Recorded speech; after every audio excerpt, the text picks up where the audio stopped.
we have work to do to ensure all of our Black employees feel nurtured and supported. The overall spirit and vision of this resolution eloquently names the historical and current impact of systemic oppression and racism in our schools, our district, our communities, and our entire nation. Most importantly, the resolution calls for a stronger commitment on behalf of the district to change the trajectory of outcomes for Black students.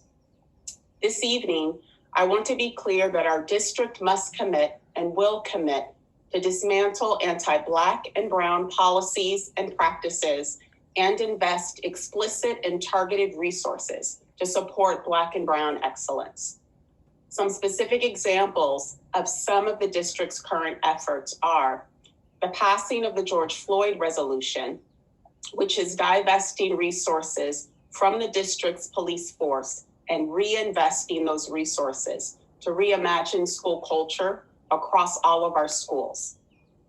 The current development of a district plan to address the disproportionality of African American students in special education by focusing on early intervention prevention. So there are proactive asset-based supports and resources for our students, other than just referring students to special education.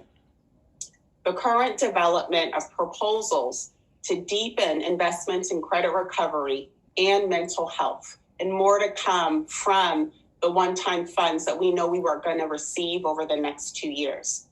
And lastly, the recent partnership with one of our community partners, Oakland Reach, to expand virtual learning hubs in 6 of our elementary schools with a high population of Black students and families to provide 30 literacy tutors and liaisons to support distance learning, tutoring, student enrichment programs, and family services through the summer.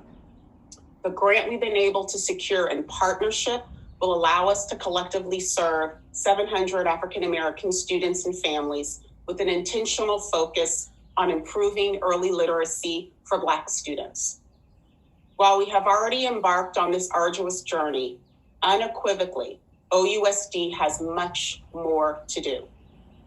As I have stated in previous board meetings, as well as numerous meetings with community stakeholders, the development of our strategic plan and our Phase 2 George Floyd resolution design team provide opportunities for community and district staff to co-develop specific recommendations for how OUSD can create a thriving student fund to support Black and Brown excellence, revise our current equity funding formula, show more explicitly how school sites and central office invest and allocate ongoing dollars to support Black and Brown achievement, and how we can fundraise more targeted dollars to support academic achievement, specifically the increase of literacy, higher attendance and student engagement, and higher graduation rates with A to G completion so that our students are on their way towards post-secondary greatness, as well as leadership pipelines so that we increase both the number of educators, teachers, and leaders that are both Black and Brown.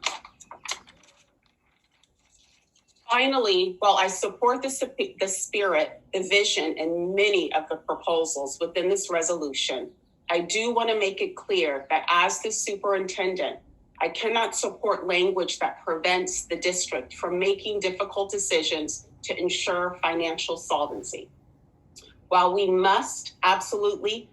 make sure that we are committed to equity and excellence, we also have to make difficult decisions to ensure that the district is in a financial position long-term to provide the necessary resources to all schools, particularly schools that serve the most vulnerable students and family, so that we stay focused also on fiscal vitality and ensure that we're able to provide a quality education to all students long-term.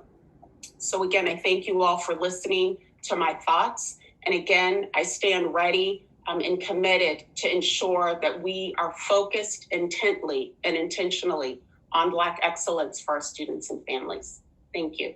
I turn it back over to you, Board President Gonzalez.